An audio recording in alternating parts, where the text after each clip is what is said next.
अमिताभ बच्चन, संघर्ष, संकल्प और सफलता की महागाथा। जहां चाह होती है वहां राह अपने आप बन जाती है। ये कहावत सदी के महानायक अमिताभ बच्चन के जीवन पर सटीक बैठती है। आज भले ही पूरी दुनिया उनकी एक झलक के लिए दीवानी है, लेकिन इस ऊंचाई तक पहुंचने के लिए उन्होंने अपमान, असफलता और कंगाली के उन अंधेरों को झेला है जहां साधारण इंसान टूट जाता है। शुरुआती जीवन और संस्कार। अमिताभ बच्चन का जन्म 11 अक्टूबर 1942 को प्रयागराज, इलाहाबाद में हुआ।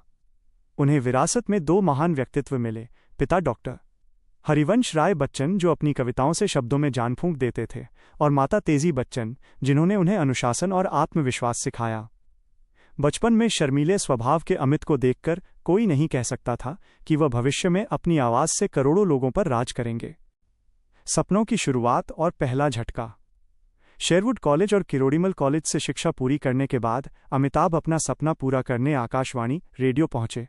लेकिन नियति का खेल देखिए। जिस आवाज़ के आज लोग कायल हैं, उसी आवाज़ को ये कहकर ठुकरा दिया गया कि आपकी आवाज़ रेडियो के लिए सही नहीं है। मुंबई का संघर्ष।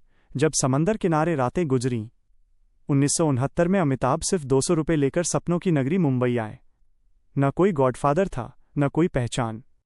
पहली फिल्म 7 हिंदुस्तानी फ्लॉप रही और इसके बाद लगातार 12 से ज़्यादा फिल्में असफल रहीं। एक दौर ऐसा भी आया जब उनके पास जेब में पैसे नहीं थे और उन्हें मुंबई के समंदर किनारे बेंच पर रातें गुजारनी पड़ीं। लोग उन्हें लंबा और बेसुरी आवाज़ वाला कहकर उनका मजाक उड़ाते थे। एंग्री यंग मैन का उदय। तमाम रिजेक्शन के बाद 1973 में फिल्म जंजीर आई। इस फिल्म ने भारतीय सिनेमा का इतिहास बदल दिया। पुलिस अफसर विजय के किरदार में अमिताभ ने उस दौर के आम आदमी के गुस्से को आवाज़ दी। यहीं से शुरू हुआ एंग्री यंग मैन का सफ़र, जिसने उन्हें शोले, दीवार और डॉन जैसी फिल्मों के जरिए सुपरस्टार बना दिया। मौत से जंग और दिवालियापन का दौर। सफलता के चरम पर उन्हें दो बड़े झटकों का सामना करना पड़ा।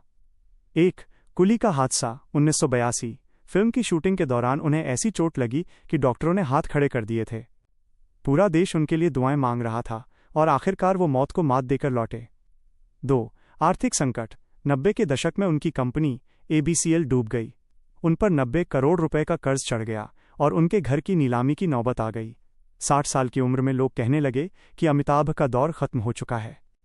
दूसरी पारी, एक नया अवतार। अमिताभ बच्चन ने हार नहीं मानी। उन्होंने काम मांगने में संकोच नहीं किया और छोटे पर्दे पर कौन बनेगा करोड़पति KBC के जरिए वापसी की। इस शो ने उन्हें घर घर का सदस्य बना दिया। इसके बाद मोहब्बतें, बागबान, ब्लैक और पिंक जैसी फिल्मों ने ये साबित कर दिया कि प्रतिभा कभी बूढ़ी नहीं होती। जीवन की सीख। अमिताभ बच्चन का जीवन हमें सिखाता है कि रिजेक्शन स्थायी नहीं है। जिसे दुनिया आपकी कमी बताती है, उसे ही अपनी सबसे बड़ी ताकत बना लो। उम्र सिर्फ एक संख्या है। सीखने और मेहनत करने की कोई उम्र नहीं होती।